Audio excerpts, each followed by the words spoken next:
সুদানে আবারও রক্তক্ষয়ী হামলা। ড্রোন হামলায় নারী শিশুসহ নিহত অন্তত ৪০ জন। দেশটির উত্তর কর্দোফান প্রদেশের আল ওবেইদ শহরের পূর্বাঞ্চলে এই হামলা চালায় আধা সামরিক বাহিনী র্যাপিড সাপোর্ট ফোর্সেস RSF।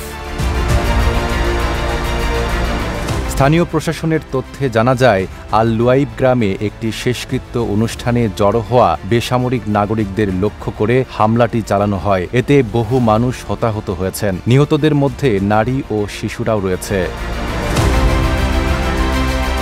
প্রাদেশিক সরকার একে বেসামরিক মানুষের ওপর RSF-এর আরেকটি যুদ্ধ অপরাধ বলে আখ্যা দিয়েছে। তাদের দাবি, নিরস্ত্র জনগণের ওপর ধারাবাহিকভাবে হামলা চালিয়ে যাচ্ছে আধা সামরিক বাহিনী। এমন অবস্থায় RSF-কে অবিলম্বে সন্ত্রাসী সংগঠন হিসেবে ঘোষণা করতে সরকার আন্তর্জাতিক সম্প্রদায়ের প্রতি আহ্বান জানিয়েছে।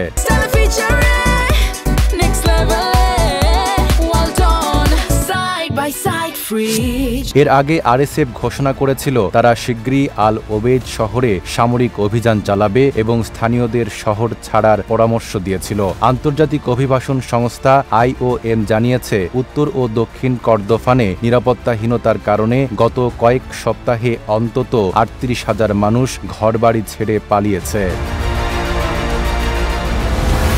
গত বছর এপ্রিল থেকে চলছে সেনাবাহিনী ও RSF-এর ভয়াবহ গৃহযুদ্ধ। প্রায় ১.৫ বছর ধরে চলা সংঘাতে প্রাণ হারিয়েছে হাজার হাজার মানুষ, বাস্তুচ্যুত হয়েছে কয়েক মিলিয়ন। শান্তি আলোচনার নানা উদ্যোগ নিলেও এখনও সমাধানের কোনো লক্ষণ দেখা যায়নি। নাইম আরাবী, ঢাকা পোস্ট।